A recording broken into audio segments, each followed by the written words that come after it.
Merdeka. Ya, kembali kita ketemu di podcast sesi kedua. Kita bercerita tentang sejarah. Tadi di sisi pertama kita rehat dulu, kita melewati azan maghrib dan sholat kita. Tadi kita sudah banyak bercerita tentang sejarah, tentang kumpulan para pejuang, tentang bendera tinggi, tentang properti. Tadi itu pas kita seru-serunya kita kasih rehatnya begitu. Membuat lebih penasaran. Alhamdulillah. Kita mau lanjut lagi nih di sesi kedua, sesi yang sangat enak, bahkan sangat enak disimak. Kalau saya boleh melihatkan ini yang klimaksnya. Ya. Di sini penting-pentingnya. Jadi sejarah itu yang sejarah dulu itu memang agak kabur buat saya. Mungkin teman-teman yang lain juga kabur. Tetapi malam hari ini tadi pagi sampai tadi sore sampai malam ini mendapatkan tidak kabur lagi, sudah terang benderang. Jadi kita mungkin akan mendengarkan di mana pada saat itu kita kenal Tuan Petro dihadang oleh Pado dan pasukannya. Ya, itu mungkin dari narasumber sudah ada. Ya, kita langsung jelaskan. Siap. Silakan. Oke. Terima kasih. Jadi saya lanjut seperti yang saya sampaikan tadi bahwa rencana penghadangan ini setelah masuk distrik Parigi. Iya.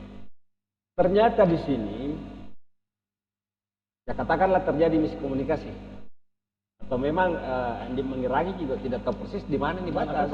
Iya. Di mana batas antara Rombolo dan Parigi. Tapi anggapannya ini karena di situ ada tikungan dan sebelumnya itu disampaikan di dalam bahwa kalau sudah tikungan itu sudah masuk. Kalau ada tikungan lewat Sungai Tanggara, ya. Ada tikungan, ya. Itu sudah ini distrik Parigi. Distrik Parigi. Ternyata kan ada tikungan kecil juga ya, di sana. Betul. Anggapannya di situlah itu. Ya. Jadi begitu lewat di situ, lewat di tikungan yang di Mulut Balea itu, Andi Manggarai buang topi. Topi sebagai tanda. Sebagai tanda. Harapannya ini pasukannya juga Karipado sudah ada menunggu di situ, karena memang sudah duluan jalan, malamnya kan sudah jalan naik. Nah, ternyata begitu dia buang itu belum masuk. Oh gitu ya. Tapi Karipado ini ambil kesimpulan, nah ini pasti kita dicurigai kalau tidak ambil tindakan. Kalaupun ada pasukan saya ya alhamdulillah, kalau tidak apa boleh buat. Ya, karena memang dia sudah nekat. Bahkan saya lanjut dulu, saya sedikit mundur. Bahkan waktu mau berangkat di Tombolo itu memang sudah ada gejala-gejala, ada tanda-tanda. Ada tanda-tanda karena beliau itu memang suka pakai topi-topi lebar. Jadi pada saat turun dari rumah itu topinya jatuh.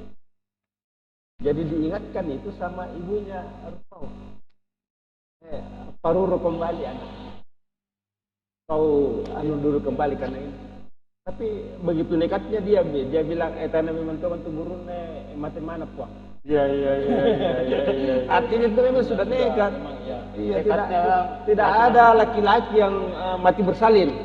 Kalau memang mati berdarah itu memang sudah laki-laki. Ini salah satu tagline Om Rudi. Iya. Laki itu ya.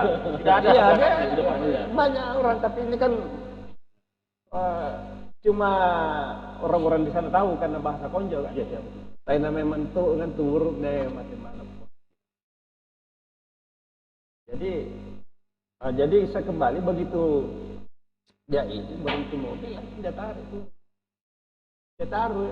Tua Petrus ditarik ke kanan, makanya itu turunnya di kanan di sana kan. Iya. Karena kan setir kiri dulu itu. Iya. Tarik ke kanan begitu turun langsung tikam. Satu kali saja. Karena memang dia badi sampai di sana. Sekali tikam mati. Dia dengan euforia kemenangan ini karena dia sudah sangat senang ini karena memang dia pernah bersumpah. Waktu dia sempat melarikan diri itu di penjara Malanipa, penjara Belanda. Itu kan dia lari, itu juga sangat heroik kenapa bisa lolos kan? Itu penjagaan luar biasa. Dia bersumpah karena terlalu disiksa sama Belanda malam itu. Dia lari, dia bersumpah. Dia memang penasan dan nyahaku pun namanya Allah hati Belanda. Iya. Artinya dia senang kalau dia sudah membunuh. Bahkan ya sudah terlalu takabur juga itu karena Mayang kamu kunjung nerti lawar atau Belanda. Iya. Iya panasan dan jahaku pernah mangat lahar atau Belanda. Ya. Artinya kan yang jantung pisah saja itu dengan sayur pakis yang dilawar. Itu karena itu jiwa patriotisme yang sangat luar biasa. Dia tikam. Jadi dia berteriak dengan euforia kemenangan. Dengan harapan juga pasukannya datang. Oh dia sendiri saat itu? Iya dia sendiri karena memang dari situ itu masih ada 500 meter ke depan. Kan? Dengan pasukannya betul ya? Iya kan melakukan main renua itu. Di Sapana pokoknya. Iya. Di situ di Tegungan sebelah kanan, masuk di Lembana kan, ini Tegungan kanan. Iya. Di situ pasukannya. Dulu kita bayangkan dulu masih hutan. Iya hutan. Malah di sana namanya Rumah Lompua. Rumah Lompua. Ya. Rumah Lompua namanya di sana itu. Dan jadi ternyata pasukan tidak datang. Dengan euforia kemenangan ini, dia tidak sangka-sangka bahwa ini sopir Belanda ya. Yang namanya Babat Tiong. Babat Tiong itu turunan Belanda. Babat Tiong ini cari kesempatan. Begitu dia dapat kesempatan langsung dia tikam dari belakang pakai sangkur. Satu kali juga. Pas belakang sebelah kiri. Jadi kena jantung. Jadi satu melintang ke utara, satu melintang ke selatan. Jadi yang tikam ini Kareng Pado Babat Tiong. Babat Tiong. Belanda. Bukan. Babat Tiong, sopirnya. Ya, tapi orang yang setia sama Belanda nih. Iya. Begitu, jadi sudah berhasil begitu, gugur dua mati Belandanya, gugur kita punya pejuang ini. Sopir berhasil lari, tapi ada pasukan, ada pengawalnya Belanda satu ini di mobil, namanya Dengali. Karena saya katakan sebut saja namanya Dengali. Ada anaknya dulu tinggal di situ. Itu berhasil dia sama perawan sedetayang. Jangan kau melawan, ngabunuh kau menang. Ya dia ini tidak melawan pada waktu itu. Nanti setelah mati di Kareng Pado, ini Belanda ini sopir ini yang lari menuju Malino. Dilihat sama pasukan ya. Tapi dia buru tidak sempat didapat ya. Dia apa yang terjadi di sana? Kenapa ini sopir ini lari otona? Dia tinggalkan mobil. Ternyata sampai di sana tidak dapat. Pasukannya Kareng Pado datang.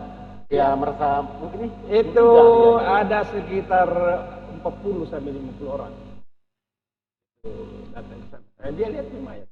Wah dia tikam itu dia tombak itu mayatnya.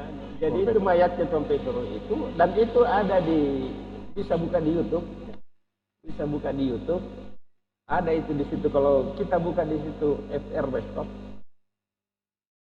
Mudah-mudahan masih ada. Karena yang jelas pernah saya lihat bahasa Belanda baru ada artinya. Ya, itu lukanya itu Tuhan.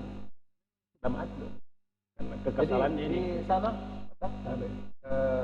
ada tugu yang dibuat oleh pemerintah Indonesia. Ya. Ada yang dibuat oleh pemerintah Belanda. Ada. Untuk mengenang bahwa di sana ada pahlawan Belanda yang meninggal. Juga, ya. Karena dia pahlawan juga bagi Belanda. Tom Petro FR Bestop ini sebelah kiri tuh. Masih ada sampai sekarang di rumahnya yang Kader. Iya, Pas depan rumahnya. Bahkan itu pernah Kader mau bangun di situ, tapi saya lihat betul. Dan saya sampaikan Kader, naik sare untuk tanpa. Saya yang kasih kalau saya suruh kau jagain, masa kemungkinan. Nah, jadi itu masih ada. Monumen juga di sana ada dan alhamdulillah sekarang ini sudah bisa kita lihat. Terima kasih Mas. Nah, alhamdulillah dan itu hasil dari kami patungan sepupu-sepupu perbaiki. Ya. Nah selanjutnya ini Pak. Nah jadi ya. Setelah sopir bisa melarikan diri, ada pengawal ya, yang tertangkap di sana. Iya. Selanjutnya apa yang terjadi Berarti saat itu? mayat dari kedua nih. Jadi jenazah. saya ke Babat Tiong dulu. Iya. Jadi Babat Tiong lolos lari. Masuk ke Kenin di sini. Malino menyampaikan. Iya. Kenin kan sudah ada satu pelaton sini Kenin satu regu PM, bahkan ada satu regu polisi Belanda. Dia sampaikan bahwa terjadi penghadangan ini dan di sini ketahuan lah sama Belanda. Tapi sebentar saya lanjut itu, bagaimana dengan mayat ini? Iya. Jadi mayatnya di Karimpado dibawa kembali ke Dombolo. Bawa kembali ke Dombolo. Yang setir mobil itu Parawan Sadetayang dengan membawa ini Ali. Iya. Dengan Ali ini. Ya. Jadi yang jelas itu sempat pistolnya ini komputer diambil, dibawa masuk sama Parawan Sadetayang dengan Abi Ahmad. Bawa masuk. Ternyata ini ada kurir ini yang begitu mati gugur Karimpado langsung dengan pakai kuda ke Tombolo sampaikan keluarganya. Karimpado. Iya. Masuk Karentea ini pada saat berangkat ini kakaknya malah dia ikut di belakangnya. Ini saya kembali sedikit ya. Dia kembali itu pakai kuda, tapi dikode sama kakaknya. Elah pemindahannya. Dan memang tidak akan mungkin juga bisa kudanya itu akan ikut terus sampai itu. Yang jelas itu Karentea itu tidak ikut sama pasukan karena memang dia ngambek itu malam. Ya. Dia mau selesaikan itu. Iya. Ya. Jadi Parawan Sadetayang ini setir mobil ini yang mobil apa namanya power masuk. Sampai di sana ini pas masuk di Tombol itu ada jembatan.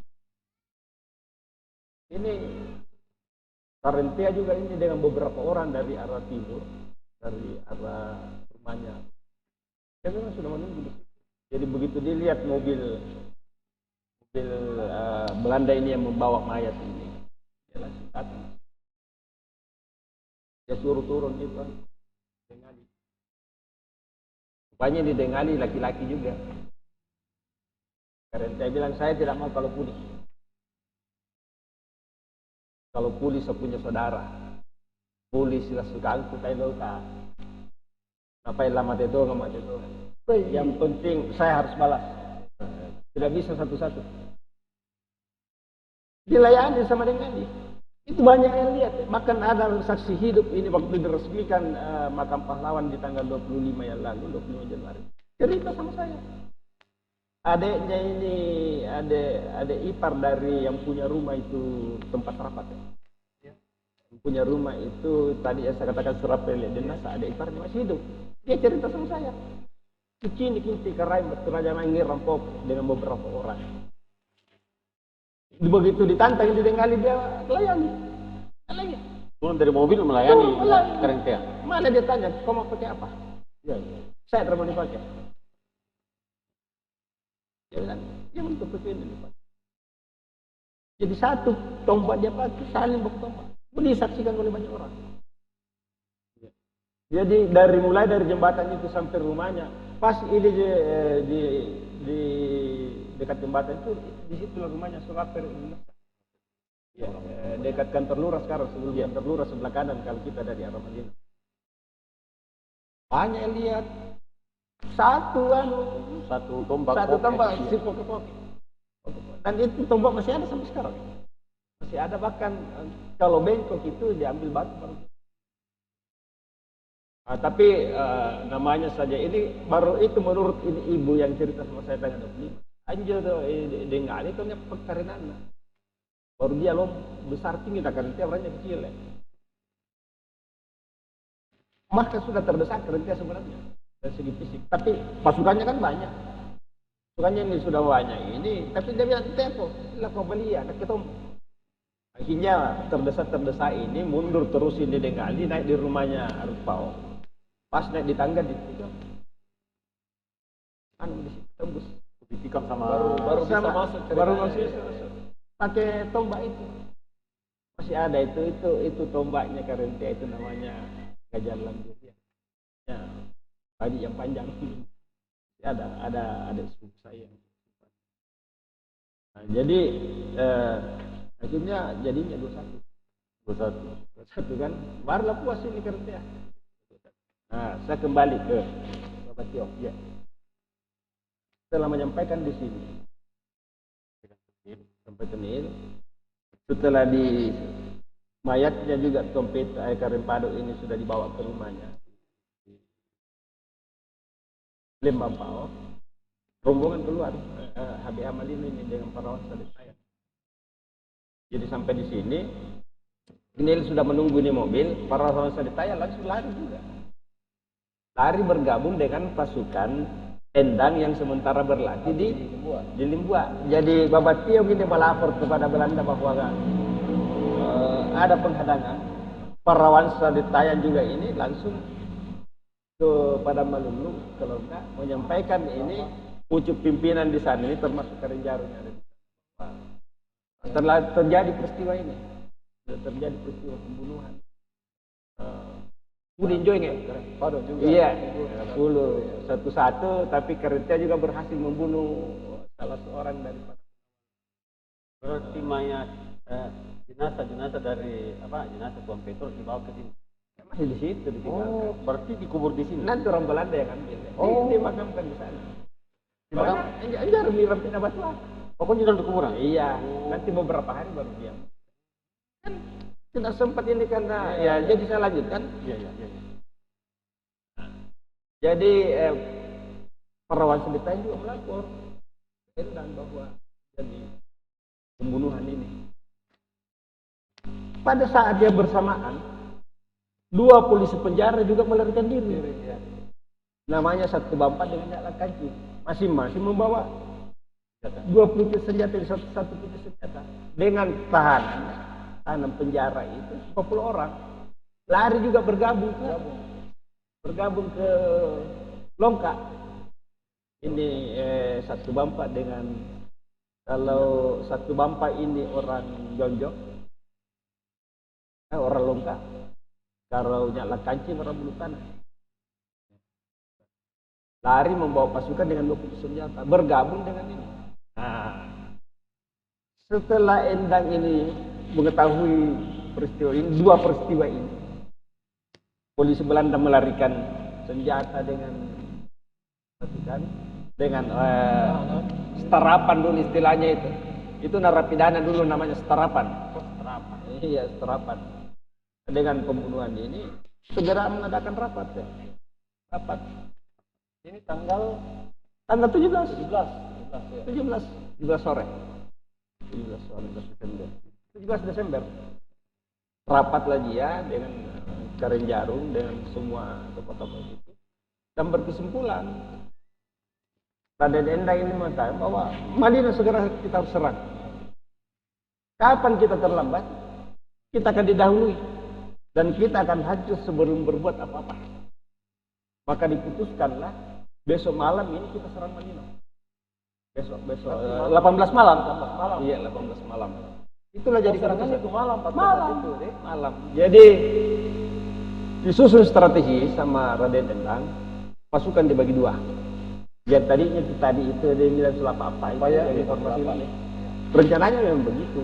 Karena ada dari Rombolo, ada dari utara, dari barat dan dari selatan. Tetapi kan dari sana ini lama. Ini pasukannya Karempado setelah meninggal ini bubar.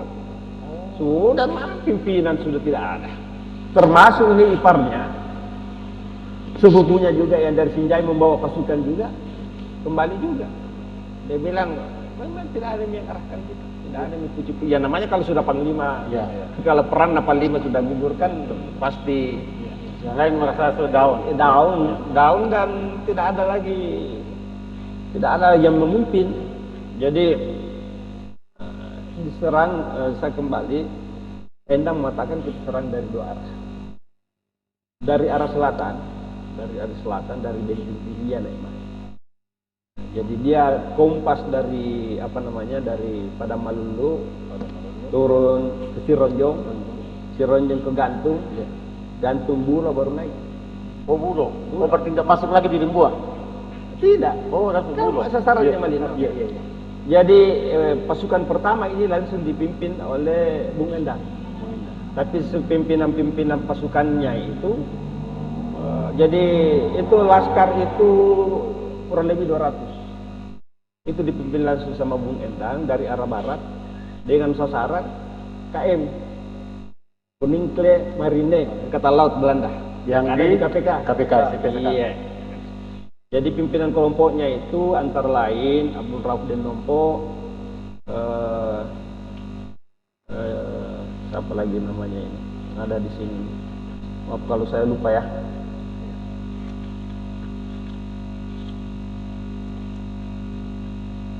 Tapinden Rumpa. Tapinden Rumpa ini adalah adik ipar dari Karim Parigi. Dan ini sebentar saya ceritakan ini, heroik sekali dia itu. Dengan Paimin, Salim Senden, Didun Dengago, Mahmud Kodok Denggasing, Basir Delesa ini Karim Gantara. Bapaknya Basir Delesa gini, bapak dari anggota dewan sekarang. Oh, Karim. Iya. Bapaknya. Padua Dentasa dan Biru ini yang pimpin pasukan-pasukan ini. Tapi induknya di sini Bung Endang. Terus yang dari arah selatan melalui Bulu Tanah. Jadi dia ini berangkat dari Longka, baru naik ke Patalasan, turun ke Putepala, naik di Galang. Ya. Galang. Tembus ke Bulu Tanah. Ya. Tembus ke Bulu Tanah itu sasarannya Kenil yang ada di Solo. Solo sekarang. Jalan Endang sekarang. Itu dipimpin langsung sama Karilongka. Karilongka itu Colendengale. Jadi itu yang pucuk pimpinannya dari selatan, 2 orang, namanya Colendengale, Karilongka dan Tibi Detata. Tibi Detata ini adalah Andong Guru Jonjo. Dia kepala kampung kompleks Jonjo. Dan Tibi Detata ini bersaudara dengan Karim Parigi. Dengan Mapatangga Dendrani. Sepupu dengan Abdul Rahman Denoko. Sepupu 2 kali. Begitu cerita. Itu yang pimpin dari selatan. Jadi dia berangkat dari Padang Malulu itu pada jam 5 sudah mulai. 5 sore ini. Jam 5 sore. Dan itu sebelum berangkat itu didahului dengan Angaru. Artinya mau berperang itu untuk membantu semangat itu Angaru. Sekarang kan itu yang biasa kita lihat Angaru kalau mau ada tamu-tamu. Ya, itu sebenarnya Angaru juga kalau mau pergi perang. Cuma syairnya tentu lain, memberi semangat untuk berperang. Didahului dengan itu dulu Angaru, dan itu luar biasa pada waktu itu. Itu yang kami lakukan itu pada Napatilas, dan itu bagus sekali sebenarnya kalau kita bisa kembalikan itu, karena masih ada cucu-cucu daripada pujuan dulu itu yang bisa itu mengikuti itu arusnya itu. Iya. Sumpahnya itu para pujuan pada waktu itu. Tapi yang menarik ini ada seorang orang tua. Itu kakak ipar daripada Karim Parigi Mapatangga Dendrani. Namanya Kancan de Mayo. Dua sudah tua, dibujuk ini sama kemenakannya. 2 yang bujuk. Abdul Rahman Denoko dengan Muhammad Saleh Dengemba. Muhammad Saleh Dengemba ini kakak dari Abdul Rahman Denoko. Yang itu juga menyerang. Jangan kita ikut ketua maki. Dia sudah tua. Kakak ipar dari Tidik Detata. Tapi semangatnya masih malah nalle bari na pada tebut-tebut kali ini. Ciliknya kesaumpa. Lah kok sangkayana. Saya ikut juga. Itu Kancan de Mayo. Anaknya itu Kancan de Mayo di Jonjo ada namanya Abdul Qadir Denai. Abdul Qadir Denai itu ada anaknya namanya iparnya ini di Sewang. Nuhung Denai sih namanya ini. Ada di Janji itu. Iya. Itu dia ini. Artinya dia berikan semangat teman-temannya. Iya. Saya saja tua, anggaplah saya iya. Tua. Bisa berperang. Dia itu melalui lewat selatan dia. Selatan. Berangkatlah mereka. Jadi kira-kira masuk di Malino itu sudah jam 8 malam. Cuman ini ya namanya orang dulu itu memberi semangat. Anggeran Gandrang dia bawa gendang, jadi kau dari jauh kan sudah ditahu sama.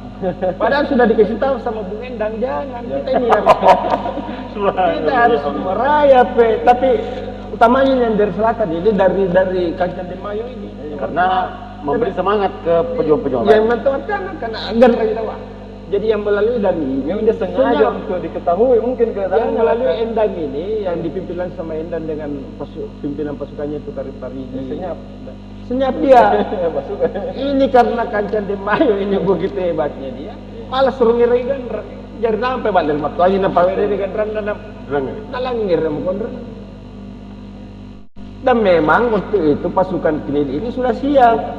Karena dengan Apa kejadian ini. ada dua kejadian deh. Iya. Dua kejadian ini nih, laporannya ini Bapak Tiong bahwa Iya. mati di sana ini Tom Petro dan larinya ini dua polisi penjara. Oh iya. Jadi dia sudah siap memang ya. Siap. Siap. Tapi karena banyak, ini yang dari selatan ini 300 ya. Kurang lebih 300 ini sasarannya. Dia akan serangan pada malam itu. Jadi kira-kira itu jam-jam 10 malam sudah mulai menyerang. Jam 10 menyerang. Bersamaan juga di bawah, menyerang juga. Menyerang. Dengan artinya dari laskar-laskar Ada beberapa, ya.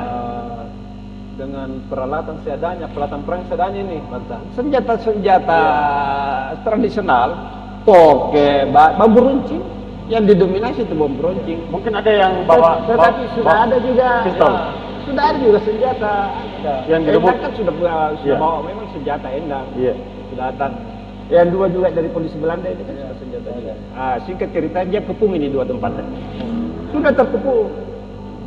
Sisa menunggu ini habis pelurunya di dalam ya. Iya. Karena strateginya kan juga dia ini meraih Pak Bu. Dia berteriak saja di dalam terus ini baru sekali-sekali menembak. Jadi diserang terus. Tapi kan malam Iya. tidak ada yang kena peluru. Bahkan kalau yang di Knil di sini sudah ada beberapa orang masuk.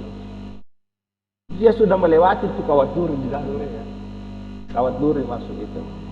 Termasuk yang di KPK.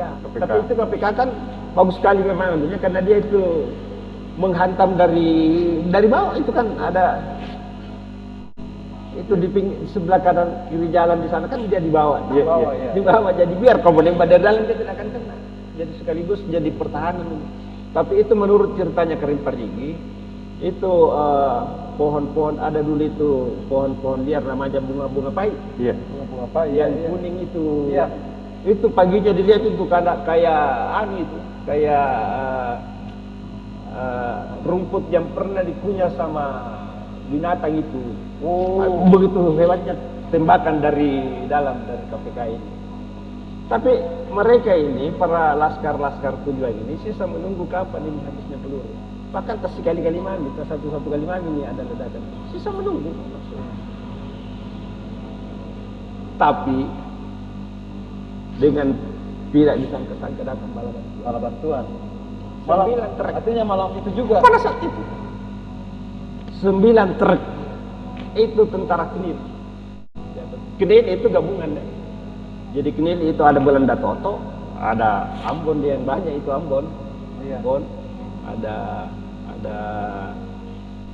Manado, ada juga Jawa yang Knil itu.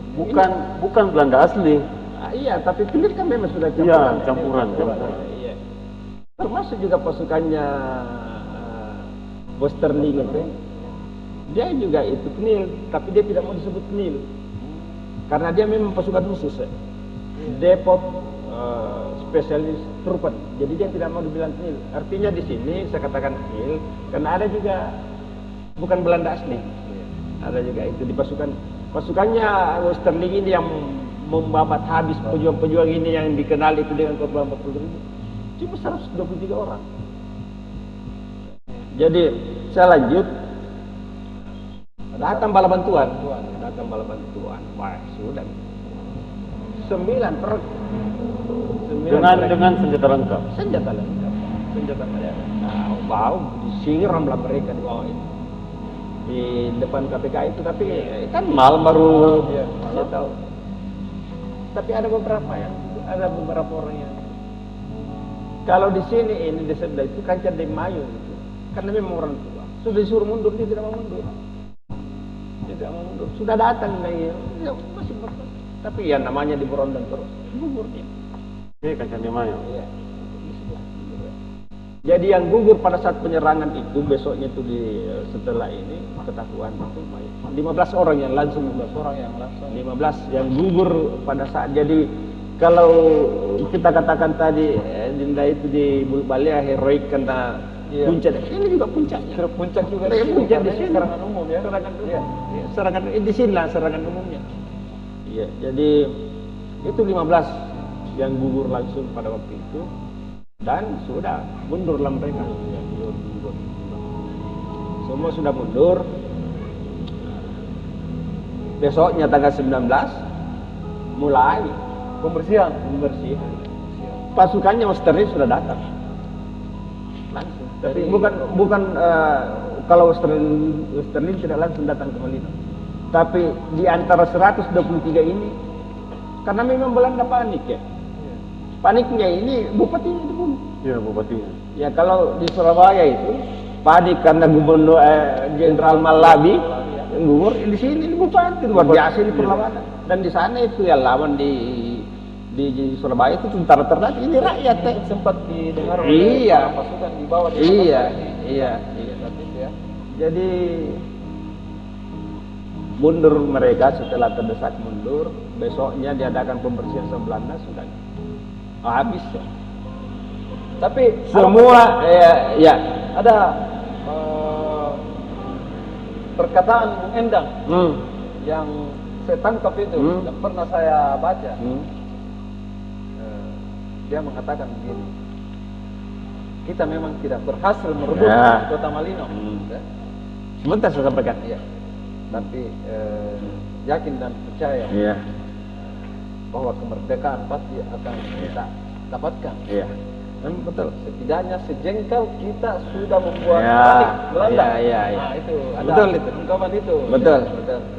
Pada saat dia kembali, katanya Nah, begini. Iya, mana cepat. Jadi begini ceritanya. Jadi tanggal 19 itu diadakanlah pembersihan.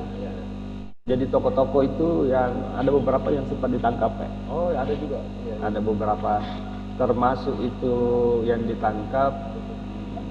Kalau yang dari yang melalui yang Knil ini, yang serang Knil, salah itu namanya Pasengka Denyito. Iya. Pasengka Denyito itu kakek dari Guntur Dekila. Yang mantan camat. Ya, kakek itu dengan beberapa orang lah tangkap. Karena ini ketahuan semua. Apa sebabnya ketahuan? Karena bangsa kita masih ada yang setia juga sama mereka kan. Kita Belanda. Saya tidak mau menggunakan istilah lain, tapi yang jelas dia lebih setia kepada. Iya, dia lebih membocorkan. Ini semua tokoh-tokoh disebut ya. Tanggal 19 yang sasaran utamanya itu pertama dibuat. Karenjarum dicari. Tapi ternyata sampai di sana itu Karenjarum tidak ada di sini rumahnya. Dia ada di rumahnya istrinya yang keberapa gitu. Ada beberapa istrinya di Batu Lapis sih. Batu Lapis. Ada istrinya di sana itu ibundanya Dr. Rani, ibundanya Demurun. Itu di sana dia. Tapi rumahnya dah habis dibakar rumahnya, kemudian ke balak bunga di Jonjo, bukan di Jonjo, di pada Malulu, di rumahnya Karelom dibakar semua, ya tempat ditangkap. Masuk juga ke dalam. Sasaran utama juga di dalam. Iya. Itu memang. Iya kan di sana. Itu pasukannya semua Australia masuk. Pasukan Australia masuk. Langsung sasarannya rumahnya Karepado. Bakar semua. Dan semua dicari. Semua. Termasuk itu anak-anaknya ke depan dicari. Malah termasuk cucu-cucunya anaknya Karenjarum juga dicari semua.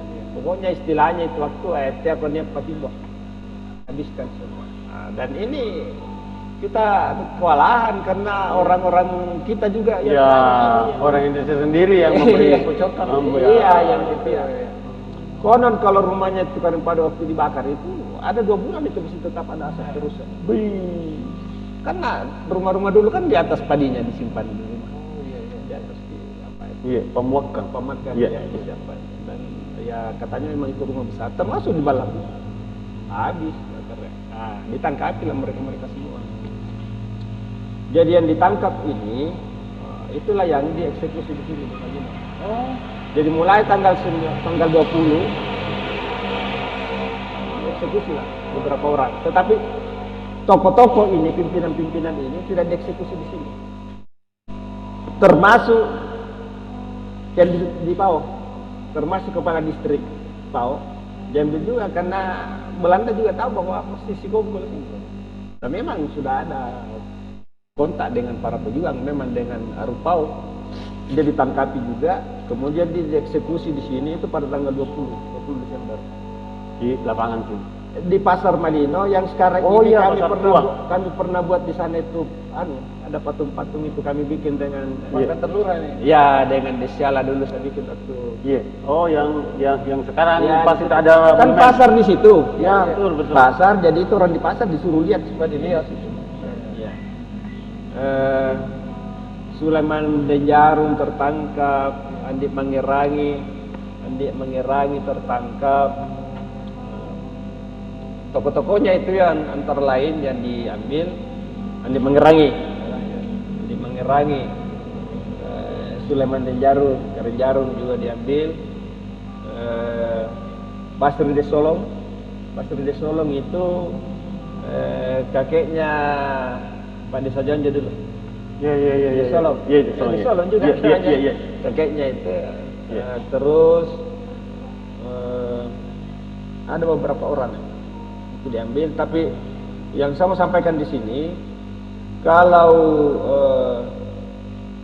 Basri de Solong dengan ini dengan ada beberapa orang lagi itu dia dieksekusi di depan kantor distrik Bursalok di Bontojai. Kalau jadi setelah dieksekusi di situ dengan yang lainnya ini dibawa. Jadi antara lain itu yang lanjut dari Bontojai, Sulaiman Denjarum, Andi Mangerangi, Karim Parigi, Patangka Dentrani, itu lanjut dibawa. Nanti dia dieksekusi di dua di sana dieksekusi. Satu yang tokohnya, yang lainnya saya lupa siapa namanya. Yang jelas itu Patangka Dentrani, Karim Parigi dieksekusi di depan kantor distrik Menuju. Sekarang masuk di Waduk ya. Tapi dulu itu ada namanya Ujung Buloh, ada perkemahan dulu di dalam itu, apa Indroloy namanya atau apa itu, di situ tuh kantor, di situ dia dieksekusi. Karim Jarum dengan Andi Mangerangi masih dibawa sama pasukan ini.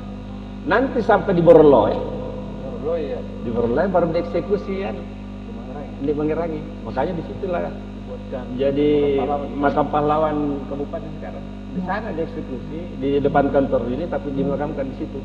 Akhirnya sepakat keluarganya tetap tidak dipindahkan ke makam pahlawan Panaikan, tapi dimakamkan di situ, dan itulah yang jadi makam pahlawan kabupaten sekarang.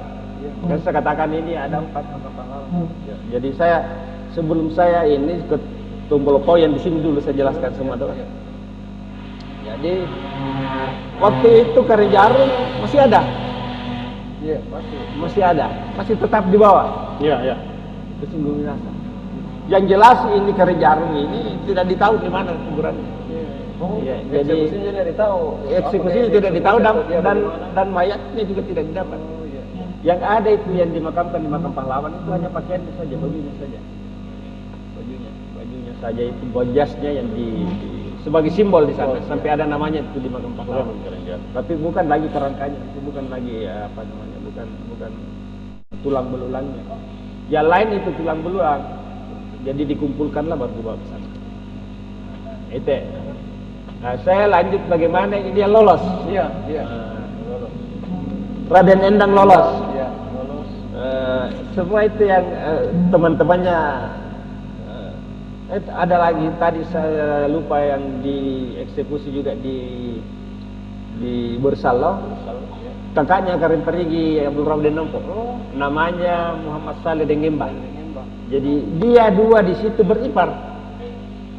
Istrinya yang di Basri de Solong, saudara dengan Muhammad Saleh Dengemba. Itu dieksekusi di depan kantor Bersalom. Itu yang saya lupa tadi. Yang lolos ini tanggal 20 ini Raden Endang adakan konsolidasi. Konsolidasi dia kumpul ini ya, teman-temannya yang hidup ini antara lain Raden Nompo, Dausija, Mahmud Kodo, ada beberapa orang saya lupa semua. Ada di catatan saya. Itu adakan konsolidasi di Asana. Jadi dia lari ke sana. Oh iya.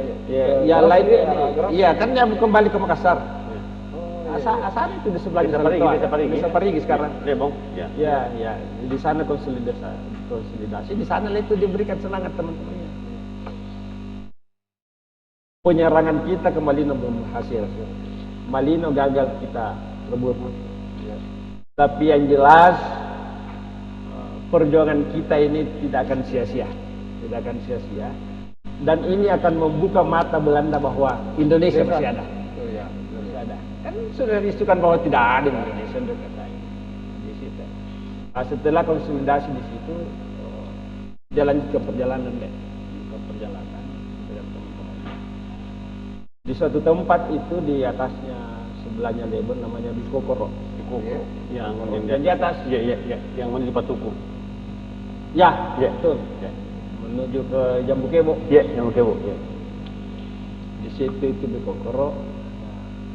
Dikasih singgah di Raden Endang sama salah seorang tokoh di situ. Dijamu baik-baik. Jadi pada saat istirahat, Raden Endang ini istirahat.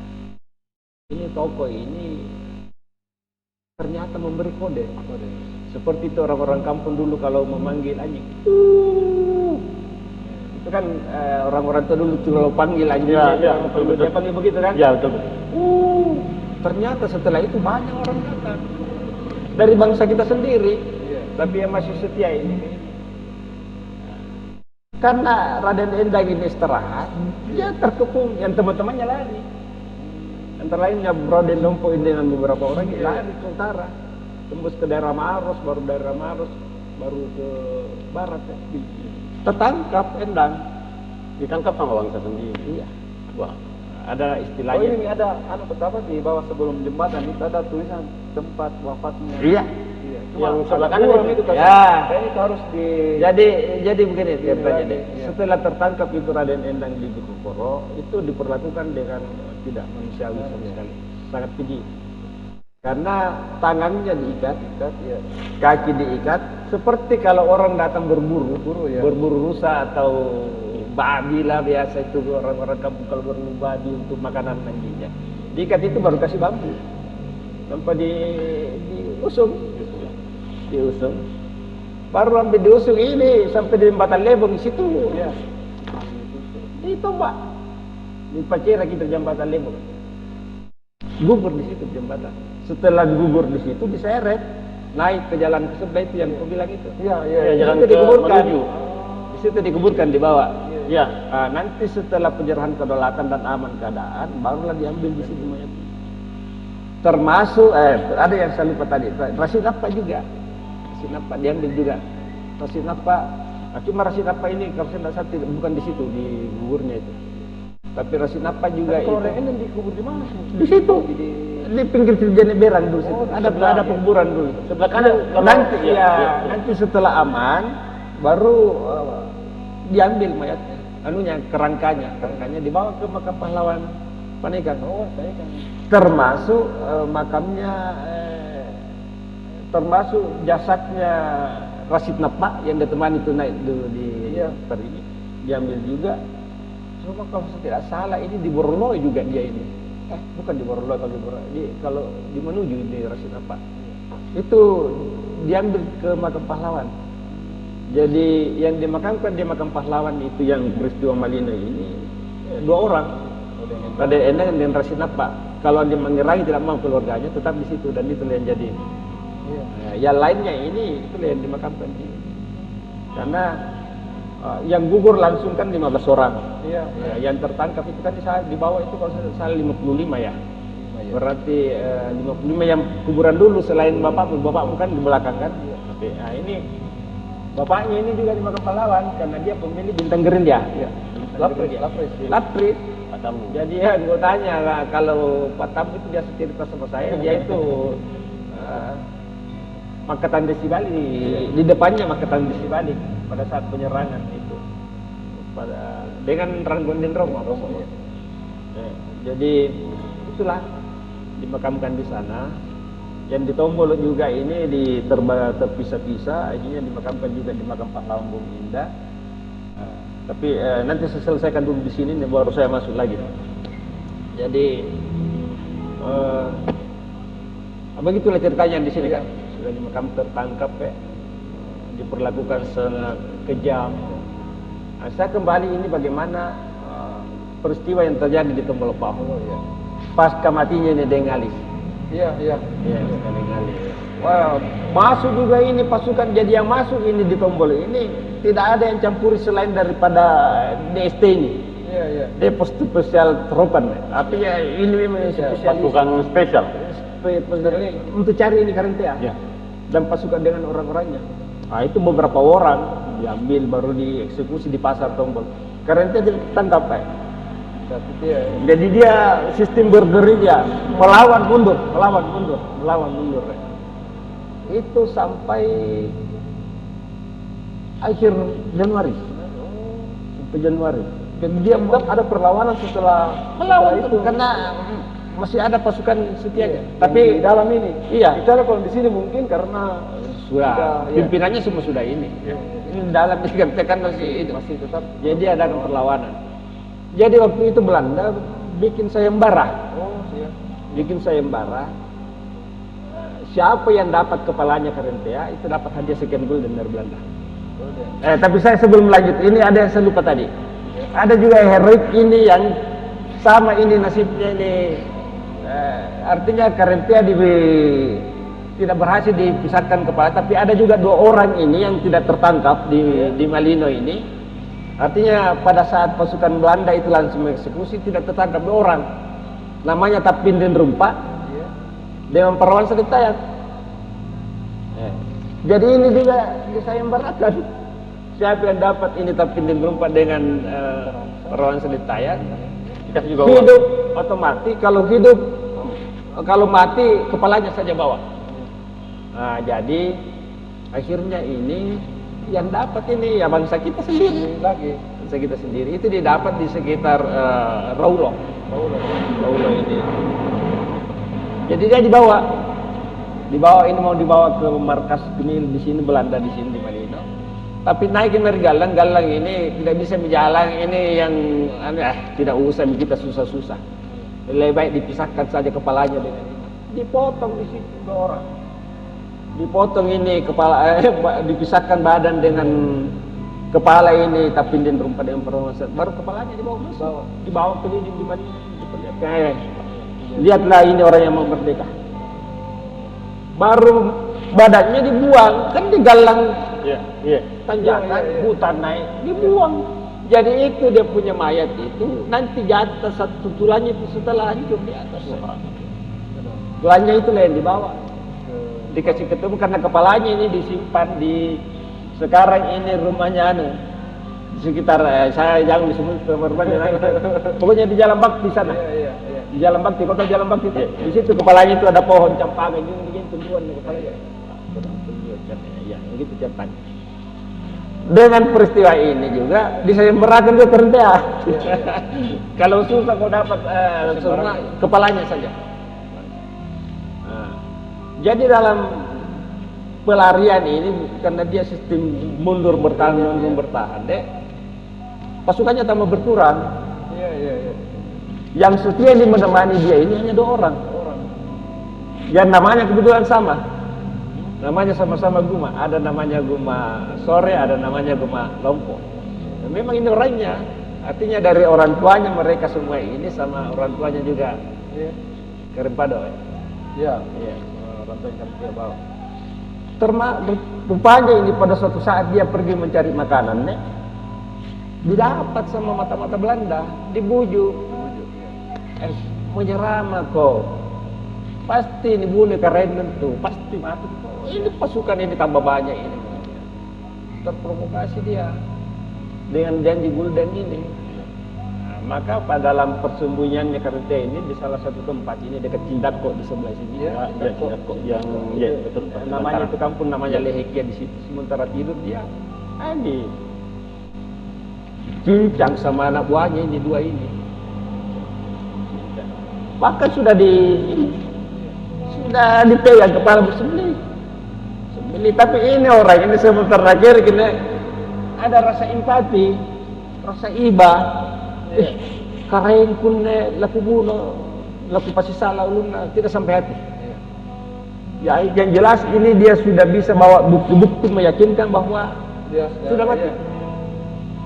Jadi dia melapor melalui gantaran di sini, naik melapor dengan itu sini. Bahwa tenan Karentia. Tapi dia tidak bawa anunya. Di mana ulun nak? Mana ngapa? Itu yang cerita. Dia nyawa pun pasti saat lagi ulun dan nakalin. Ya, bagaimanapun juga dari orang tua saya sama dia semua hidupnya. Jadi tidak sampai hati. Yang jelas sudah mati. Tapi Karentia belum mati. Maka besoknya kesana lain ini pasukan Poke lagi. Ini temannya ini yang peristiwa yang bunuh Endang ini. Saya tidak usah menyebut nama siapa yang pimpinnya. Kesana ke Lehekia itu. Ini saya kembali ke Karentia dulu. Ini dia bermimpi. Ini dia langsung cerita sama saya. Ini langsung cerita. Jadi pada malam hari itu dia bermimpi kehujanan ya. Kehujanan. Jadi dia basah kuyup ya. Karena dia basah dia kaget bangun deh. Basah tahu juga. Ternyata basah. Enggak pernah bosi nak pita-pita. Ternyata luka dia. Luka. Udah pegang itu. Itu lukanya Karentia, dek. Waktu ya kita tidak pernah lihat tapi banyak itu orang Tombol jadi saksi. Dulu kan kita di kampung itu kalau kita mandi di Pancuran, kalau di Tombol itu namanya Salur Lohe. Salur Lohe. Kita mandi semua di situ. Itu masih saya lihat saksikan sendiri itu kalau mandi, selesai mandi, itu anduknya itu dikasih turun di leher di sini. Nakut cingin jejeknya karena itu bekas sayatan. Nah ini sambal lem mentungi. Jadi kita kembali ke sana ini pasukan Poke ini mau tangkap. Mau ambil mayatnya. Ternyata sampai sekarang masih hidup, masih hidup. Baru itu pistolnya Tom Petro masih ada dia pegang. Yang kali pistolnya Tom Petro. Jadi dia melawan. Sampai di sana ternyata dia masih hidup, melawan dengan pistol itu. Melawan tapi sudah diserang terus dia banyak orang baru dia di atas bulu kecil saja. Nah, akhirnya di situ dia berpikir saya tidak akan menyerah. Dia bisa bunuh diri. Jadi diambil itu pistol. Nah, kamu manggil apa nak? Laki-laki.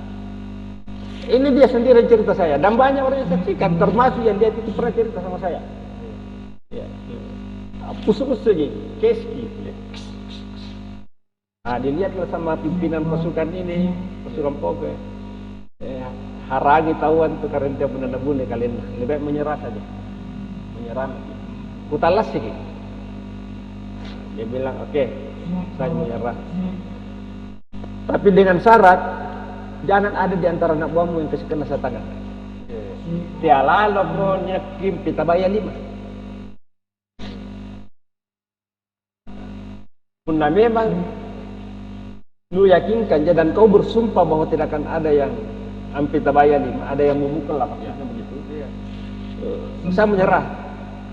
Bela ya, saya jamin. Bela sumpah kok.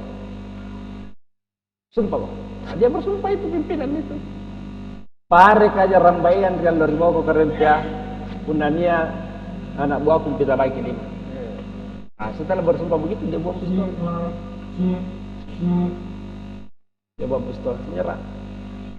Dibawalah dia. Tapi sementara diusung kan dibulit pakai sarung itu baru diusung.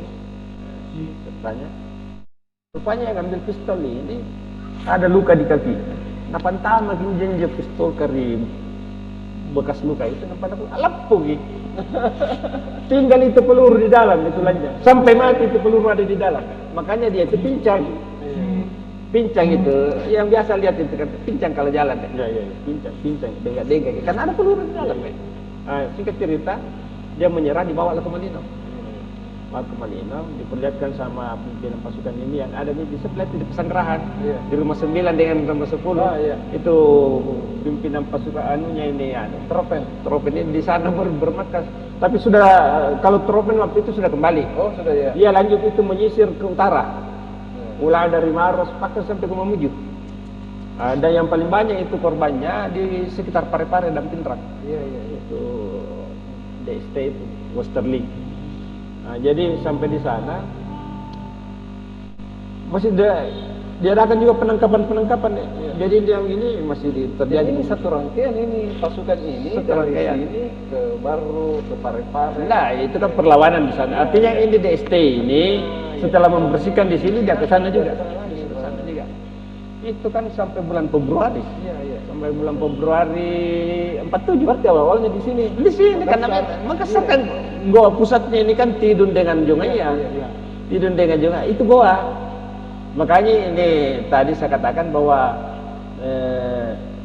pimpinan Kris ini di Jongaya yang pada waktu itu dia bilang kita harus basis di timur, di Goa Timur di Malino. Itu ceritanya tadi. Jadi sampai di sana dilihat sama orang-orang Belanda ini, jangan dieksekusi dia, biar dia siksa. Jadi di salah satu kamar itu di Pesanggerahan dia disimpan di situ di belakang itu, di pavilion sekarang, di situ di dalam baru dijagai di situ, dalam keadaan luka parah. Bahkan berulat dia punya luka, berulat lukanya di sana itu, bayangkan luka parah semua dan lukanya itu kalau yang besar itu ada 8 kalau tidak salah. 8 ya, lain itu John itu betul. Kan memang mau dibunuh. Jadi Belanda mengatakan jangan dieksekusi karena pasti mati. Sampai dia itu berulat dia punya luka. Berulat. Banyak yang lihat, termasuk ada orang Malina di muter ke Kuang Kanan. Kuang Kanan, bapaknya Encok. Dia lihat itu karena itu Kuang Kanan dulu itu di Pesanggerahan dia juru masak. Dia lihat itu berdambakan Kuang Kanan ini bersaudara. Mengerangi Kandra. Jadi kalau dia bawa nasi itu cuma ditaruh di rantang baru disorong pakai kayu, kan tidak bisa orang dekat-dekat di situ karena bau dan ulatnya itu keluar. Nah, jalan-jalan seperti itu sampai akhirnya ada keputusan dari Gubernur Jenderal Belanda, eksekusi dihentikan. Jadi semua kan namanya dulu ini menurut istilahnya Belanda ekstremis ini yang masih hidup ini harus melalui sidang pengadilan Belanda. Maka sambil menunggu ini agak reda lukanya kereta ini, jadikan sidang di Pengadilan Belanda di Sembunasa. Ponisnya hukum seumur hidup. Hukum seumur hidup itu di Nusa Kambangan. Jadi begitu dibawa ke Nusa Kambangan. Jadi dari tahun 47 dia dibawa ke Nusa Kambangan. Kira-kira itu bulan-bulan 5 itu katanya dia dibawa ke Nusa Kambangan. Nanti penyerahan kedaulatan baru lepas 27 Desember 49. Jadi 27 Desember 49 bebas, dibebaskan, dia ke Jogja. Diambil nih kan Kahar Musakar di sana sudah. Dia memang dari dulu di sana berjuang masuk di pasukannya Kahar Musakar. Dibawa kembali ke Makassar dengan mau dijadikan tentara keamanan rakyat waktu itu. Tapi disitulah ada kekecewaannya Kahar Musakar sampai dia masuk hutan. Tapi itu lain versi dan kita cerita dia. Jadi itulah sejarahnya. Nah, saya kembali lagi bagaimana dengan Abdul Rauf Den Nompo. Bagaimana dengan ini teman-temannya Endang ini, Abdul Rauf Den Nompo dan CS ini, dia kan lolos. Dia lolos. Jadi Abdul Rauf Den Nompo, Karim Perigi, yang jadi Karim Perigi pada akhirnya, Daud Sija, Salman Liwang, Mahmud Kodo ini sempat masuk ke kota. Tapi itu luar biasa perjalanannya itu. Bahkan ada yang gugur itu di perjalanannya karena tidak berenang. Tapi perjalanannya itu diserang terus dia. Sampai akhirnya dia sampai kembali ke Taman Maung Makassar dekat Tidung, itu bergabung dengan pasukannya namanya Bonto Dengirate. Laskar juga itu Bonto Dengirate dengan Bahang. Dia bergabung di situ, yang kemudian ini kembali bergabung dengan Sterling. Iya, iya. Ban Sterling. Tapi itu mungkin sisi lain saya cerita. Ini luar biasa juga ini Abdul Rauf Denompo ini. Jadi dia bergabung kembali dengan Sterling, dengan Walter Mongisidi. Tertangkap Mongisidi. Iya, iya. Tertangkap, masuk di penjara Belanda setelah divonis, tapi bisa melarikan diri. Melarikan diri itu apa sebab bisa melarikan diri? Karena Abdul Rauf Denompo ini bawakan granat masuk. Bayangkan tuh, itu luar biasa heretnya. Siapa yang berani kira-kira? Ini kan mati. Tidak masuk di akal. Iya, tapi ini dan dia yang cerita sama saya. Dia yang cerita sama saya. Dia bawa granat masuk. Nah, itulah jadi saya tanya bagaimana perasaan itu waktu di sana diperiksa. Dia bilang luar biasa. Itu doa-doa, jadi dia bilang ada memang itu doa yang benar, yang diterima. Jadi saya biasa main-main sama beliau, bukan main-main saya. Apa jodoh yang asing terkurang ada dalam Quran. Dan rupanya itu ada anaknya yang dikasih itu doa-doanya. Jadi dia membawakan granat masuk, sempat lolosan Walter Mongisidi. Tapi akhirnya tertangkap lagi. Tertangkap itu baru hukumnya dieksekusi lagi kan. Pada tahun 49, 48 kalau tidak salah itu. Oke. Saya rasa begitu ceritanya ini deh. Masih banyak lagi nih. Kalau misalnya ada yang tidak jelas bisa kita tanya-tanya lagi. Ya. Tadi saya mengingat waktu juga. Saya tadi Om Rudi sempat keluarkan air mata waktu Pak Taula menceritakan tentang dua orang ini yang dieksekusi di mana, di Galang. Di mana, di perjalanan ini? Iya. Orang ini.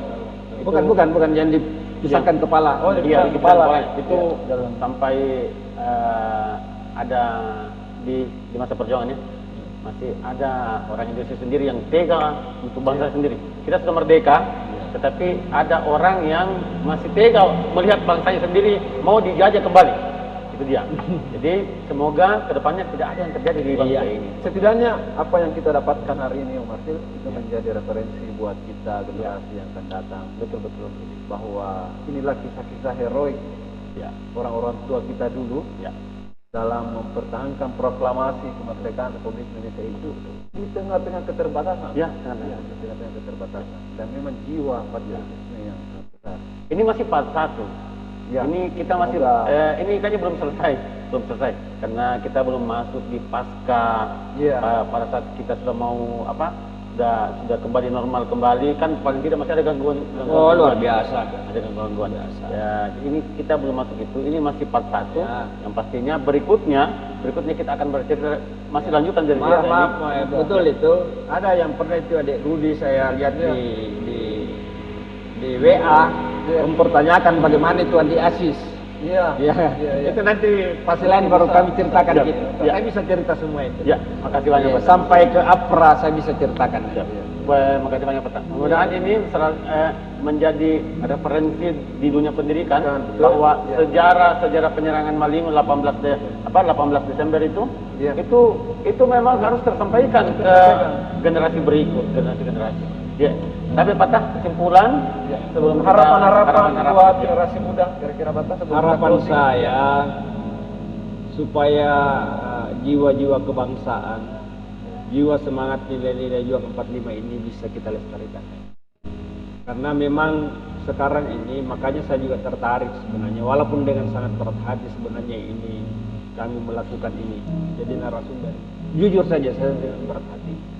Karena jangan sampai saya dianggap ini bahwa saya ini akan memberikan penjelasan-penjelasan yang subjektif. Karena kebetulan sekali ini pelaku-pelaku utamanya ini ada hubungan kedua distrik Parigi dengan distrik Pau ini ada hubungan biologis, ada hubungan darah dengan saya. Kalau yang di Parigi ini dari almarhumah istri saya, itu adalah kakek buyutnya kakeknya. Kalau di Tombolopau ini ya itu adalah bapak dan ibu saya. Jadi saya sangat berat hati jangan sampai saya dianggap memberikan penjelasan-penjelasan yang subjektif. Tapi apa yang saya sampaikan ini, saya berani pertanggungjawabkan dunia dan akhirat saya. Dan saya tidak akan berani tambah-tambah bahkan barangkali kurang. Jadi harapan saya supaya ini acara-acara yang seperti ini berlanjut deh. Karena memang saya sangat prihatin sekarang ini dengan era-era modernisasi seperti ini dengan perkembangan teknologi sekarang ini luar biasa. Anak-anak kita sekarang pintar sekarang anak-anak kita. Tapi dia ini rasa kebangsaannya kurang ya. Karena dia terlalu banyak mengadopsi ilmu-ilmu pengetahuan dari luar ya. Akhirnya kita tanya siapa itu Pangeran Diponegoro, dia tidak tahu. Malah mungkin kalau sekarang kita lihat bahwa ternyata nama-nama jalan di Malino itu erat kaitannya dengan pahlawan semua yang kita bicarakan ini. Andi Mangerangi di sebelah, Sultan Hasanuddin, Sulaiman Denjaru, Sami. Kalau kita ya ini juga harapan saya ini kita singgung nama jalan. Ya. Mudah-mudahan ini karena Abdul Rauf Denompo ini sudah meninggal juga. Iya. Meninggal itu pada bulan Oktober atau September 2020 ya lalu ya. Kurang lebih 2 tahun lalu beliau meninggal. Itu kami juga sangat mengharapkan diabadikan sebagai nama jalan. Dan kalau menurut saya itu bukan level-level nama jalan yang ada di Kecamatan Tinggongsem ini. Itu minimal nama jalan di ibu kota kabupaten maksudnya dasar. Bahkan kalau perlu jalan di Makassar, karena memang dia ini asalnya dari Tidung sebenarnya. Dan semua ini keluarganya ini yang berjuang di Makassar ini, itu kan sudah ada nama jalan. Abdul Adi Surwa ini keluarganya. Muhammad Yusuf Denggawi keluarganya itu jalan di sekitar Taman Maung dengan di sekitar Tidung. Nah, ini saya sangat mohon mudah-mudahan kita sampai kepada penentu-penentu. Iya, dan mungkin bantuan adik-adik bisa menyampaikan kalau Abdul Rauf Denompo itu termasuk Sulaiman Denjaru ada nama jalan di Makassar, utamanya di sekitar Tidung. Ya taruhlah katakan, tapi ini memang sangat susah karena ini harus diperdakan dan ini harus melalui wali kota Makassar kan. Tapi ini saya rasa ini bisa tersampaikan dan beliau juga acara ini. Semoga melihat podcast. Iya. Itu kan ada di sana nama jalan Mapala.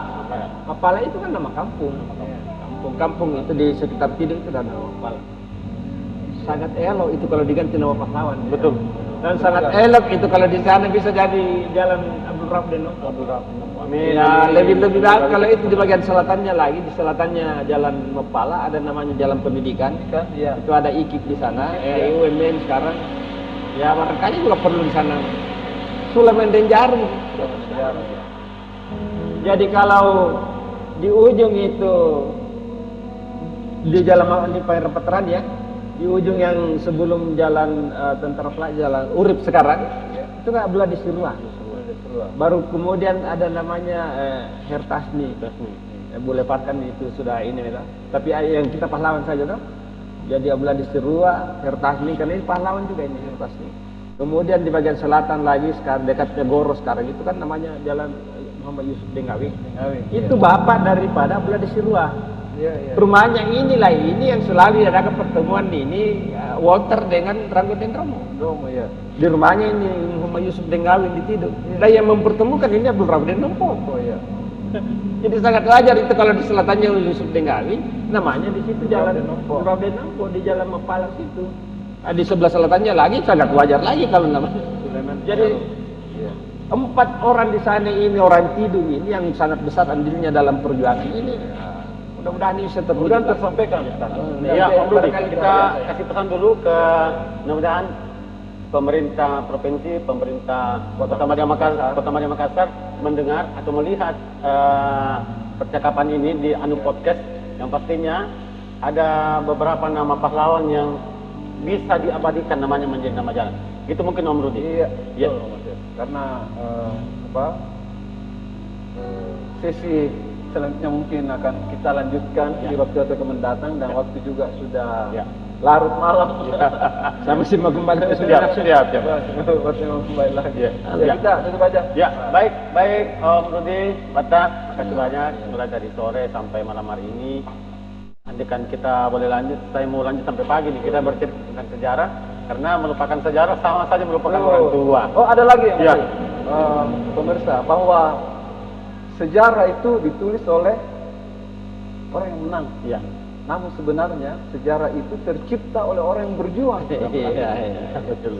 Tidak Dan bisa. kalau Esa tambahkan lagi, kalau mau tahu jati dirimu, kau harus tahu sejarah. Iya. Wah, Bahkan Soekarno itu, Bung Karno berpesan, jas merah kan. jas merah. Jangan Ya. pernah melupakan. Jangan sekali-sekali Semua melupakan kami juga sejarah. mendapatkan pelajaran dari Ya, salah deh. bahwa Kami mohon maaf kalau ada hal-hal ini. Mungkin saya terlalu panjang cerita.